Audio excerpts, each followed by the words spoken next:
Hey, Callie, you made this shit?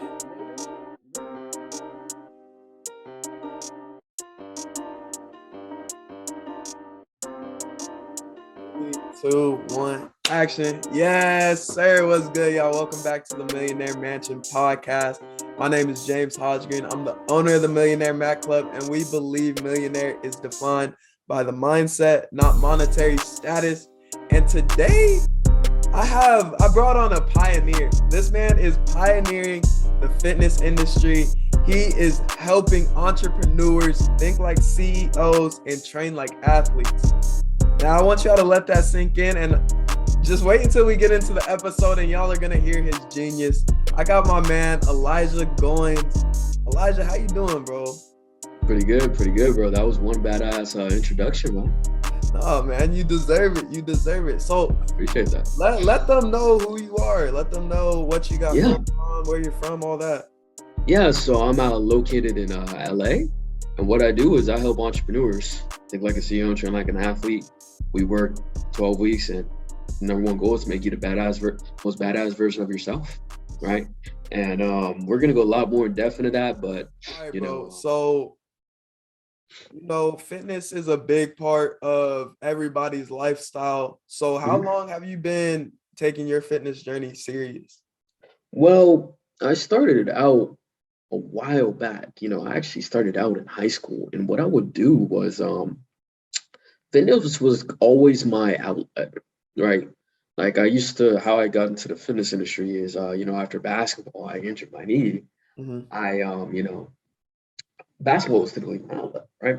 And so I was going through a lot in life, and long story short, I got hooked on certain, like weed and certain, alcohol, and, I was in the wrong environment, and then fitness started to become my outlet because I really started getting into self-development and a process of, just pouring into myself. I started, was really cool was one of my Uber drivers. I remember this. I was on my way to a party. I had a huge bottle in my I had a huge bottle in my pants, and I was going up to this huge party, right? And my Uber driver actually told me about the law of attraction and not entrepreneurship, but he kind of like really, he had an amazing vision, and I got fascinated. I was already introduced to entrepreneurship at this point. My she's a huge entrepreneur, but I never took it seriously. And so, it all started out with just me working out, right? And yeah. Wow. No, bro, that's great. And, when you hear stories like that, like, I just always think it's no coincidence. Like, there's no way that you could have had, you're in LA. There could have been so many Uber drivers, but that Uber driver sparked the interest of law of attraction, really got you were in the atmosphere of entrepreneurs, but now you're like, wow, you kind of got eye opened. And so wow, that's awesome. That's kind of like a guardian angel moment type deal. So then from there, you just start working out, taking it serious, using it as an outlet. When did you make the transition into, okay, I know what I'm doing now. Now let me help other people. Yeah, so one of my things is I always want to execute. I always want to have like a target, right? And so how the law of attraction kind of played into this was after that, like I knew I needed to start a business, because I knew that right now, like there's a golden opportunity. Because if I fuck up, I'm in high school, like I had so much, room for error. And so I was like, I was trying to start a clothing business, and fitness was the only skill I had. Because if you're marketing, I didn't know anything about, making an online presence. And then so my whole mindset was, okay, so if I'm skilled at this, instead of working 9 to 5, why don't I just charge people $25 an hour? Right. And I work out with them one-on-one. And from there, I started scaling up. Like I remember every day at 4 a.m., I used to, just wait around in the gym, just pitching people, hey, I see you, you work out, I could get you right. I had a terrible pitch back then. Keep in mind. I was just looking for I knew that the more people I talked to, the more deals I'm going to land. Right. And ultimately, the more deals I'm going to land, the more money I have to leverage to, my clothing business. Yeah. Wow. Dang. So wait, where'd you get that ambition? Where'd you get that drive of, because not everybody's gonna wake up at, because you probably had to be up 3:30. Yeah. Most people aren't doing that. Two, most people won't even make eye contact with the random person. And you're doing both of those and yet making a pitch, trying to, because working with Jonah, what I've realized is like how Mhm. vulnerable people have to be in order to talk with you about fitness, right? Mhm. So where did you get that drive, that ambition to, go after what you wanted to get? Well, so I just had a target in mind. I feel like, having that target, having that clarity of, what I want. I know that I'm gonna do whatever it takes to get what I want. Right. And so if that requires me waking up at 3:30, I'm gonna wake up at 3:30. You best believe I'm gonna wake up at 3:30. And Right. if I knew that instead of me, because I had a job in the past, my mom hired me and I used to do like Google SEO work and I would work an hour and get paid like $15, $20 an hour, right? And so in my mind, like if I talk to one person and they say yes, that's going to make me more than what my teachers were making at that time in an Right. hour Right. just by one conversation. So like my whole mindset is that like, I just got to talk to people, and talking to people is what I'm good at. Mhm. And so, and another thing too is I'm an addict. When I have a target set on one thing, like I get immersed in the process. Yeah. Like when I was smoking weed, right? Right. I used to, know all the different types of strands. I used to make sure that I was the number one stoner in my freaking in my city. It was crazy. Like I immersed my process. Immerse myself in the process once I Mhm. get started with something. Because I'm an addict. I go all in. Right. Oh, see, that's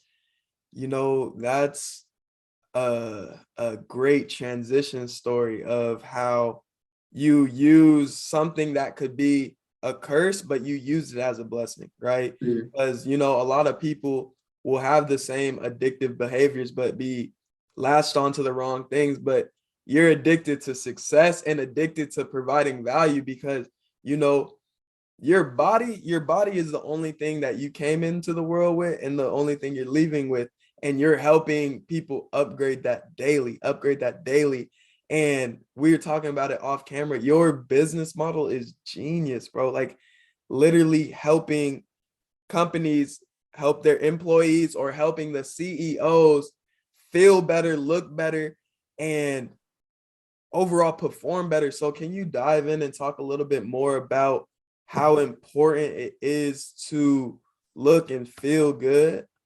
Yeah, so you have one vessel, and how you use that one vessel means everything. I mean, if I gave you a Ferrari if I told you had one car for the rest of your life, how are you going to take care of that car? Right. You're going to clean it. You're going to make sure it looks clean. You're going to make sure you're filling it properly, right? And same thing with your body. I mean, even the way I like to look at it, one of my mentors had an amazing comparison.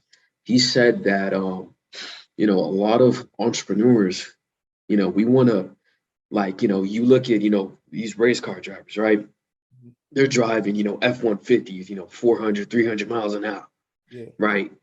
But if you put those race car drivers in, a Nissan and your average person in one of those race cars, the average person is going to crash. The Right. race car driver is gonna smoke most drivers unless they're driving like a Lambo or something, right?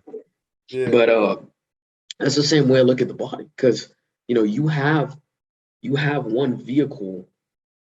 A lot of entrepreneurs, they want to drive, they want to be a average person driving a Ferrari, Mm, and you got to pour into yourself. You got to make yourself the race car driver. mhm. You gotta because there's three things that make a successful person. You know, skill set. You look at your Mark Zuckerbergs. You look at any successful entrepreneur; they're amazingly skilled in one particular area or multiple particular areas, right? Right. Or you could be really good at stealing the ideas like Mark Zuckerberg. But two is habits. What are you doing on a day-to-day basis? And your body, it plays a huge role in that. Because if you're not feeling good, you're not gonna think good. You're gonna restrict yourself. You're, doing tasks that, imagine how much the best question you could probably ask is how much better you would be if you had another 20-30% in energy, Mm-hmm. right? Right. Because, your body is what manages the output in your work, how much energy you have, and a lot of other different things. But the body isn't the only thing I really focus on. Mm-hmm. Body is just really the one of the things that most entrepreneurs neglect, and I like to really push on and nail on. Like, look, weaponizing the body is one of the biggest, most important things that you can do for your business. Right. Man, you touched on a gem. Like you dropped a gem when you said a lot of entrepreneurs will try to be average people driving a Ferrari, driving Yeah. a Lambo. Like that is, man, that's what I really learned throughout my self-improvement journey is like, okay, I may be average right now. I may be below average. Wherever I am, who do I need to be in order to get to where I want to go? Right. And it's like, I forget who says it, but in order to do new things, you have to do new things. Like in order to be a new person, you have to do new things. You have to have new habits. So with you, obviously you've touched on smoking a little bit. What helped you transition? And because everybody has habits, you have habits regardless, whether they're good, conscious habits, unconscious habits, you're gonna have habits. So what helped you transition and make the best of your habits? Well, what really helped me is I surrounded myself with people that figured out like, hey, my environment is everything. Mhm. So, I purposely keep people around me that are better than me in fitness, that are a lot better than me in business. And so when I see what they're doing on a day to day and I see their wins, if I see, I have friends that, are doing $500,000 deals, Right. right? And when I see their wins, I'm like, oh crap, this is going to inspire me to hit my next deal. Yeah. When I was smoking weed and when I was doing all this, terrible stuff, right? What actually happened was I was around people who did that. We were constantly comparing who got the bigger blunts, Right. who's smoking the most ounces, Right. right? And now I'm around people who we're comparing our deals, we're comparing our bodies, who has you know, I have people constantly in there's somebody in my circle that is better than me at one thing, Right. the way I like to look at it. There's somebody in my circle that's better than me in fitness. There's somebody in my circle that's better than me in coaching. There's somebody in my circle that's better than me in business. And it's constantly when I have that in my circle, it helps me push myself. Yeah. Kind of, I have that relationship to leverage as well for knowledge. No, bro, that's it right there. That's literally it. And the crazy thing is I learned how important I've always been introduced to that concept of you are who you hang around. The 5 people you're closest with is what your income's gonna be, la la la. And it was crazy. Like I really took that lesson to heart this year for myself and really it opened my eyes. And the crazy thing is before, because obviously you and I have been friends on Facebook for a little bit, Mhm. but never really made constant contact. But as soon as we hopped on that first Zoom, I was like, oh man, yeah, this man's not playing games. And Yeah. the cool thing was it was kind of like a manifestation that we started talking because I was like, man, I want to get around. I want to get around some more winners. I want to get around some more winners. I want to Mhm. get around some more people that are comparing. Hey, I just did a $10,000 month. Hey, I'm shooting for $100,000 month. Hey, I'm Right, shooting, right. you know what I'm saying? So Mhm. that is such a big piece. Whatever, whoever's listening, whatever you're trying to do, whether you're trying to be entrepreneur, an athlete, an artist, get around the best of the best. Get in the Right, room. Simple. Get in the room. right. So I know you've been pouring a lot into yourself in terms of self-improvement, going to different mentorships, different events. Uh what's the biggest thing off the top that you can think of that you've learned from one of the best masterminds that you've been to? That's a really good question. You I already know wanna, you've learned so much. I already yeah, I wanna commend you. You've been asking really good questions, but the best thing I've learned is your IV equals your EV. know. I went to a mastermind a while back, and it was really cool because it was actually a mastermind for much higher level entrepreneurs, and so I kind of saw the vision. Mm-hmm. Right, those a mastermind for entrepreneurs who are trying to scale and exit their company. So Mm-hmm. they're at the final stage of entrepreneurship. And one of the things that they told me that always stuck with me was your IV equals your EV. And these were people who've done it, who've built $1 million businesses, who've built 8-figure businesses, who've been to the top of the top. Some of those people even hang out with like Kevin Harrington and crazy high level, like 9-figure entrepreneurs. So it's crazy that Right. container. But to go a little bit more in depth is your inner value is always equivalent to your enterprise value. Your Mm-hmm. body, your being, your balance in your business knowledge is always equivalent to your the enterprise value. Because as a founder, as a CEO, at how you represent yourself is constantly carried throughout your business. If you're, slacking on your body, it's going to show up. If you're slacking on, your knowledge and how you, been, been empowering your brain, it's going to show up in your business, right?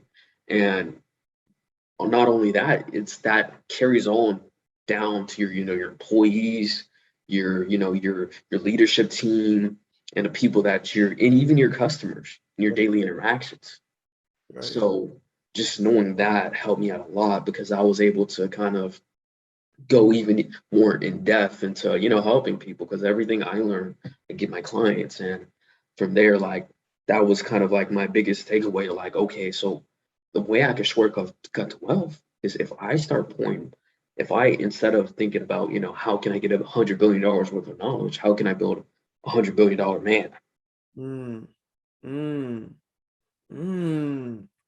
Yeah, Ah, that is tough right there. Whoa, your IV equals your EV. yeah, your inner value equals your enterprise value. That's the title of the podcast right there. That's the title. We found it. Right. Always comes through something somebody says. That's gold right there. So, all right. Wait, how long ago did you learn that? Like a year ago. A year ago? Okay. Yeah. So, what have you been doing? So, for somebody that just heard this, so let's say it's you a year ago across the screen is listening to this. They just hear that. They learn the IV equals EV. Now, what do they do with that information? What's the first step? Love that. Because I think like knowledge without actually application is nothing. So I love the fact that you're already looking for ways that they can get action items out of this. But I think the number one thing that they need to work on is how just ask themselves this question: how many times they're working out a day? How much time are they giving to themselves to grow? Mhm. How many hours? How many minutes do you spend in a day in solitude, getting Right, present with your thoughts? right, How many times a day do you experience just emptying the emotional baggage? right. How many times a day do you genuinely get to, are you setting boundaries for your business? How many books a week are you reading? So just having that, those are some action items you could ask yourself. And then based off of that, you set goals in those areas. Mhm. As entrepreneurs, we set KPIs for your business, but are you setting KPIs for your life? Are you setting KPIs for your body? Are you setting KPIs for your mind? Because everything I do, I have KPIs mapped out in my mind, how many books I want to read, how many minutes I want to spend meditating, how many pages I want to journal. And I Mhm. also have KPIs mapped out in my body. What is my, deadlift? What is going to be my Yeah. squat by the end of the year? What is it going to be my, you know, what competitions am I entering? Right, Right. And how many books am I reading? right. Right. And then also, you want to treat yourself like how you kind of treat your business. You set KPIs so you can have that intention of what targets to hit. Yeah. So I would just say the number one thing is figure out targets in those areas. Mhm. Because to really find out the action items, you got to ask yourself, what do you want? Yeah. Yeah, that's gold right there. You have to know what you want. And we were talking about this off camera. That was the thing with me this past year is I seen success. I gained success. I Mhm, gained knowledge, but mhm, I wasn't necessarily as efficient as I could have been because mhm. my vision wasn't clear yet, which is fine because you're gonna go through the trial and error process. It's kind of like being a little kid trying soccer, trying baseball, trying art. You Right, know, right, right. that's kind of what jumping into entrepreneur is like. You're like, Mhm, okay, I can kind of serve these people. Oh, wait, I'm kind of good at this too. So mhm. once you find out what's your interest, what your different level of skill is in each thing, then it's time to niche down. It's time to niche down. Right. Uh so Mhm. my question for you in terms of like the KPIs and the goals, uh whenever you don't hit your targets, how do you handle that? I mean, if I don't hit my targets, I mean, that's the good thing because I have so much more area to reflect on. You know, Mhm. if I don't hit my business goals, if I don't hit my revenue goals, okay, what did I do wrong for my business? Oh, maybe marketing's lacking. Okay, so how can I, what changes can I make in that? Same thing for life. You know, if you don't hit your body goals, okay, what did I do wrong? Oh, I was eating an extra 500 calories Mhm. on Sunday. Okay, what iteration can I make? What changes can I make? You Yeah. know, and I said, yeah, like you want to really just figure out, what where you don't hit your KPIs. You want to kind of figure out, the causing factor. And a lot of those KPIs are set around typical things that you have control over. Yeah. So maybe, like for your for your, body KPIs, or your being KPIs, reading books, maybe you could ask yourself, hey, maybe instead of, waking up at 5 a.m., I wake up at 4 a.m. Or Mhm. maybe, I set my cutoff time in my business at 5 p.m. and I give myself 5 to 6 to read. Yeah. Like it's just simple course corrections that you can make that kind of give you room to grow. Right. Right. And you touched on something earlier that really resonated with me when you said, but this was off camera when you were talking about, Mhm. how you got so solid in the vision that you have no choice but to wake up with energy. You have no choice. What Yeah, time did you say you wake up again? 355. Yeah, 3:55. You have to be so locked in on a vision to wake up at 3:55. Most people, I bet you if we looked up like the average wake up time, it'd probably be like 8, 9, somewhere Mhm. around there. And you're waking up a whole almost 5 hours before. So what Mhm. what helped you? What advice could you give somebody if they're setting out on the journey now? How can they get their vision clear? Well, I think one thing that you need to establish that you're not like most people. You're a bit, you're in business. You're responsible for, changing people's lives. You're responsible for setting people up for generational wealth. 'Cause, Mm, you got to play your employees, right? So as a leader, you have to set that tone. And if you're not setting that tone for yourself, I mean, imagine how that's going through your organization and imagine how that's transferred through your customers, yeah. right? Because you got to be a leader of your life before you're a leader of any organization, before you're a leader of any good product, if you're a leader of any good service, right? And then, to answer your question is finding clarity. Clarity is key. What do you want out of your business? Like I guarantee you, if I was to sit down with 10 entrepreneurs and I was to ask them, what is their end goal for their business? They're not going to have that question answered. Mhm. They don't know exactly what they want out of their business, Yeah. right? They don't know their exit strategy because everyone has a startup strategy, but they don't know what they're planning on, when they want to leave. What does their business look like? What would their, life look like? And so once you figure out, the vision that you're trying to build and what you're actually trying to accomplish, you get motivated. Yeah. That's how you're going to get your motivation. That's how you're going to wake up at 4 a.m. Because if you know you're trying to build $1 billion empire, you're going to wake up at 4 a.m. Yeah. You have no choice to, Right. right? That's So you that's have that type of energy. Because if you want to build $1 billion empire, you got to build $1 billion man first, and then you have to have $1 billion energy to your goals. You have to have $1 billion output. right. So on the days, because let's say you have the $1 billion vision, you build the $1 billion man, but I Right. still feel like there's ups and downs. How do you handle the down days when even you know the vision, but you're like, I don't know. Well, there's always bad days. And Yeah. I think a huge part is hiring a coach. Coach has helped me out a lot. Coaches caused significant factors in my growth. Like, remember when we talked earlier, I spent about 50 grand the past year on just coaches, Yeah. just learning. And another thing is too, is the bad days are what makes you. Because if you could show up on the bad days, imagine what you're going to do on the good days, right? Because anybody could read and journal and show up to their business, and work on the new marketing plan or close deals on a good day. But what are you doing on a bad day? That's where the champions are. Right. That's where the top entrepreneurs are made. Because on a bad day, you don't want to do it, but you still have to show up, right? Right. Man, you've been dropping some gems. You've been dropping some gems. You didn't come to play. I love it. Whoa. Whoa, whoa, whoa, whoa. I had another question ready, but you said like you're throwing too much. I'm processing. I'm processing. This is good. This is gold. Man. Okay, I remember my question now. Hmm. So, what are your thoughts on, you kind of just touched on it, but like failing forward? Because I feel like, you see that a lot with the fitness journey. Like you may be going to the gym every single day and sometimes you up your weight, but you can't do what you thought you could, or with your business, you try to bring in Hmm. new clients, you maybe didn't get the results that you wanted, blah, blah, blah.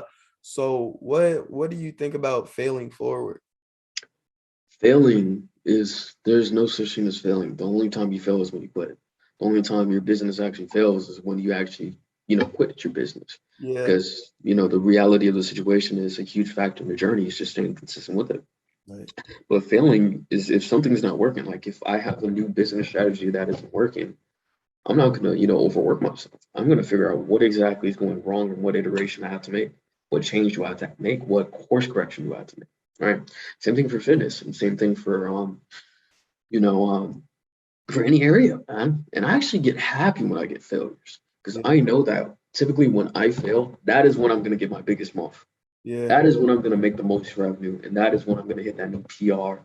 That is when I'm gonna figure out, how to, schedule things even better, right? Because I figure when I'm going through the failure, when I'm going through that resistance, that's what makes me stronger, and that's what typically is what's gonna remove that inhibitor that is already in my business or already in my personal life that was gonna happen eventually.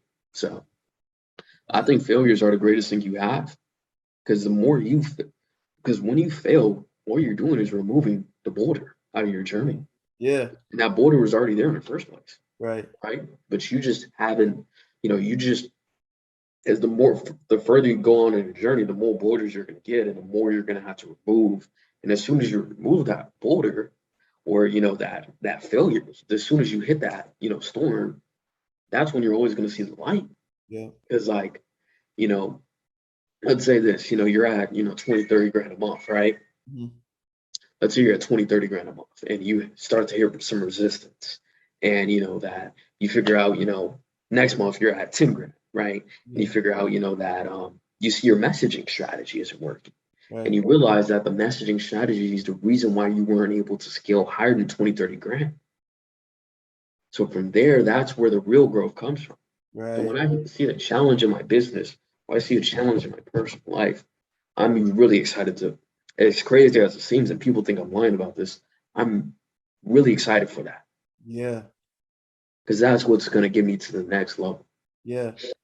I like that mindset. And I feel like I personally have a similar mindset also. It's Mhm. like a lot of people get caught in, dang, I hit that first sign of resistance. Okay, maybe let me try again. Dang, I hit it again. And then Mhm. probably quit by then. Mhm. But it's a matter of problem solving. How good, whether you're in business or just in life, how good are Mhm. your problem solving skills? And understanding that you're going to run into problems and different things regardless, right? So it's Right. a matter of being ready for those and being comfortable with problem solving. Like you have to be comfortable with problem solving. If you're not, like, you're not going to get very far or to where you want in terms of entrepreneurship or life in general.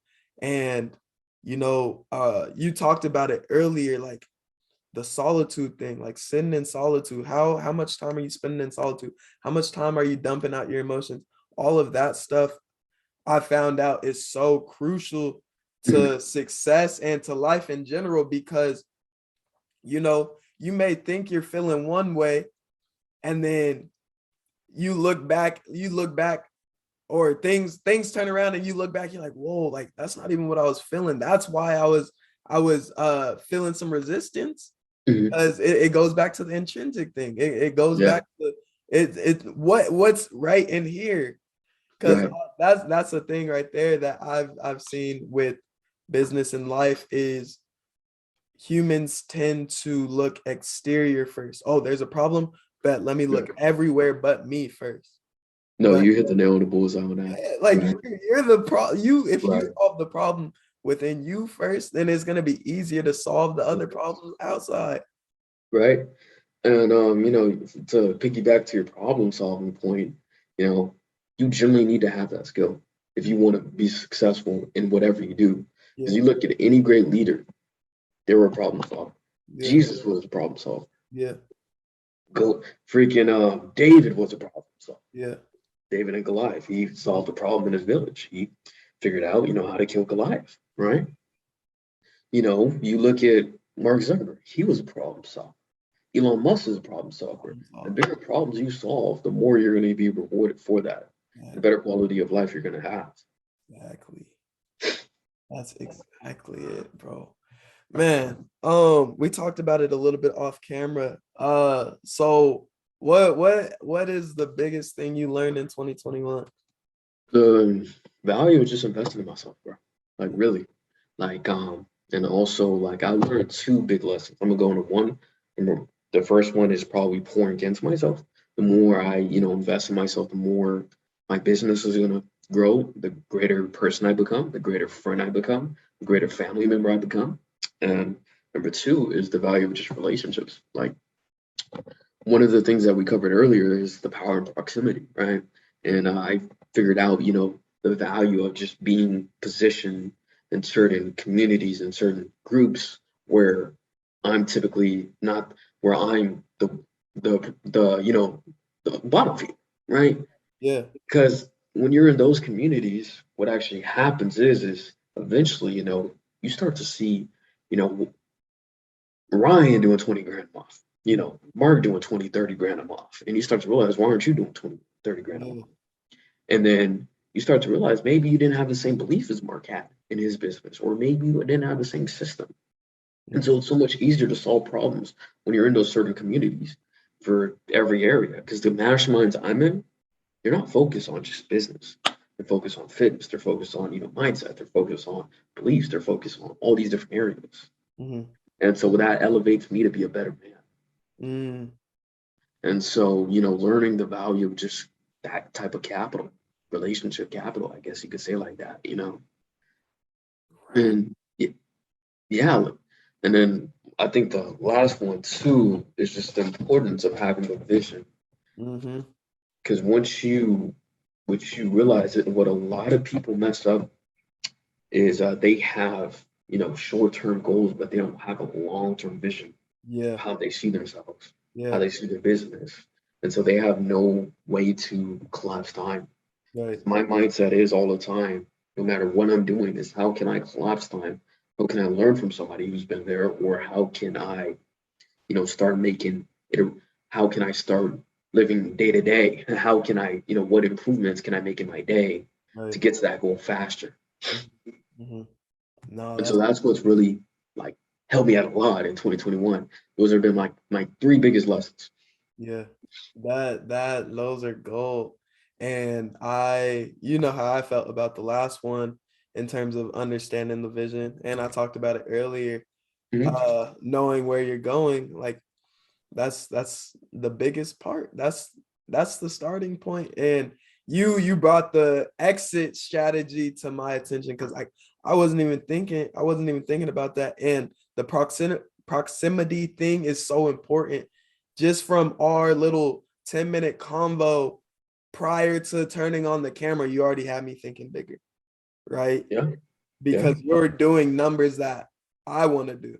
And if I just stay in a room that I'm doing better than everybody, you're not gonna get better. Yeah, you're not gonna grow. You're gonna think that you're the best thing that's happened to the earth since sliced bread, since whatever you think, and you're just not going to max out your potential. And I really like how you talked about the proximity thing, because it's people think comparison's a bad thing. Comparison's not a bad thing if you're using it the way that you're talking about using it. If you're using it, okay, but this person's doing this, I know that I'm somewhat similar to them. I can do this in my own way, and it could be a slippery slope. Some people might get insecure, but if you're not using it in the right way, it's going to lead to some insecurity.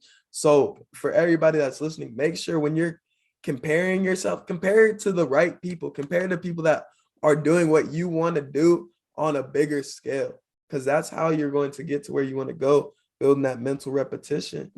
Really, it's not even, I don't think it's comparing at this point. I think because comparing is bad, because let me tell you the reason why that's bad. It creates, how would I say it? There was a word that describes that. I forgot what it was. It creates self-imposter syndrome. You don't want to compare. Yeah. You want to use the people in your circle to elevate.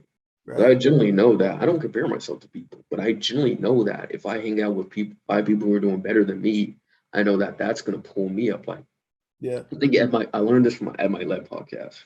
So let's say, I take you, James. Yeah. You're 20, let's say, just hypothetically, like this is, just me throwing out numbers. Let's say you're like a 50 degree, right? And then, degrees is obviously, we're talking about finance, right?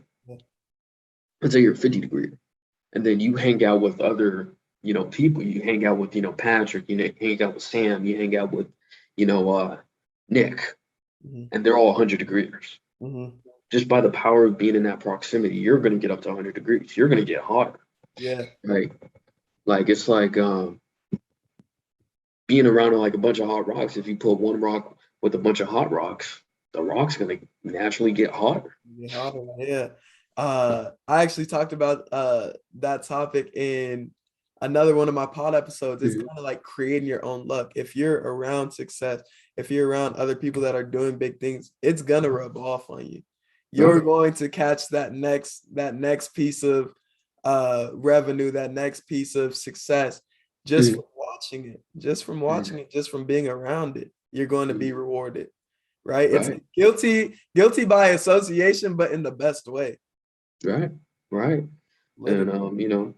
another thing that something that I learned that helped me out a lot too in building out my environment in my proximity is one simple thing is that there's certain people that you have in your proximity that you might not know, and they don't do it intentionally, that may be putting subconscious beliefs in you that aren't going to serve your business, that aren't going to serve that. Or maybe everyone has that family member that, or that friend that looks at them how they were 2 years ago. Imagine what that's doing to the beliefs in your belief system in your business, and the belief system that you're having in yourself, the belief system that, and the confidence that you're carrying yourself with. Yeah. And so the power in proximity really comes from knowing who to position yourself with, and also knowing who exactly to remove. Because I think Grant Cardone had a really good saying. Things don't have problems, people have problems. Right. And so when you know when exactly to not exactly remove them, but distance your people, it helps you out a lot too. Because maybe this season you can't hang out with Brian, smokes weed 24/7, who wants to start up a business, who has no ill intention, but when he talks, he sees you as somebody who you weren't, who you're not anymore. Right. He sees you as somebody who you were a year ago. Yeah. That's fire. That's fire. No, that's fire right there. Because that will really diminish your self-growth. That Yeah. will really diminish your self-growth. But this is my last question for you. Yeah. So it's you can pick. It's kind of like a two-part question. You can answer either one. What is the biggest quote that you live by? Or what's the most recent life lesson you've learned? The most recent life lesson. This is a good one. My mentor is going to love me for this. It's 3 questions. Mhm. Where am I right now? Where do I want to go? And who I must become. 3 simple questions. Once I started living that in the day-to-day, my business started seeing a lot bigger returns.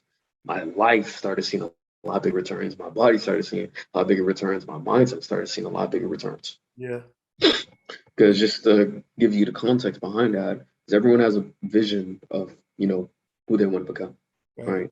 They have a vision of themselves when they're hit that, $1 million milestone, that $2 billion milestone, or, that 10, when they make their first million, right? Mm-hmm.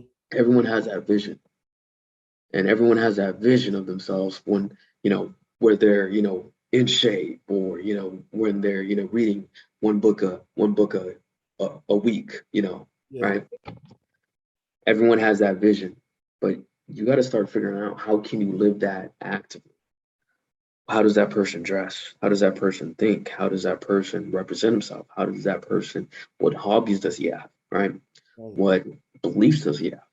And then once you start doing that, that's how you collapse the gap between how you get from A to B, how you get from where are you right now to where you want to go. Right. That's one of the keystones of the law of attraction right there. Yeah. Yeah. How can you feel it now? How can you feel good now? How can you be what you want to be now? That's a gem, bro. You came on dropping gems. Yeah, bro. That's what I do, man. That was amazing. That was amazing. Real quick, for everybody that's listening, how can they tap in with you? Yeah. So follow me at The Real Elijah G, or just add me on Facebook. And if you're interested in learning more about what I do, just message me and we could book a call from there. But do not hit me up. A lot of people tell you why to hit them up, but I'm gonna tell you why not to hit me. Right? Do not hit me up if you're somebody who doesn't want to be held massively accountable. If you're somebody who's okay where they're at right now, and if you're somebody who does not want to elevate. Because you could ask any of my clients, I'm the type of person that's going to text you at 4 a.m. what your goals are. I'm going to text you, I'm going to hold you to that standard that you tell me on our call. Just keep that in mind if you hit me up. Because I'm the type of guy that's going to push you to the next level in that standard. We're not going to be friends. We are going to build an amazing relationship. But my number one thing is helping you grow. And not a lot of people are willing or can't handle that. So that's fire right there. That's fire. So make sure y'all tap in with them. I'm going to drop it all in the description. The 7 and 7 reset is dropping. My ebook is wrapping up. I told y'all it's coming out before Christmas. Man, any closing remarks? Get the ebook. I mean, I checked it out. I saw it, and dude, it's 10 out of 10. You told me about it, a little bit about, you kind of went in depth in our opening conversation. And, I just got to say, get the ebook and feel free. You should definitely hit up James about digital marketing, because this guy, he knows what he's doing. Before we talked about, how he goes about his business, the mindset he has, and he spends a lot of time investing in himself and his knowledge and his craft. And I think he's your guy if you're looking to make our ROI with your marketing. I appreciate you. I appreciate you for real.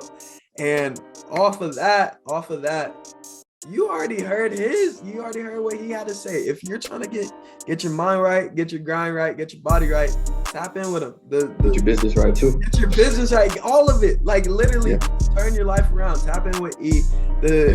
His contact's gonna be in the description. So like my grandma said, man, keep going, keep growing. Peace.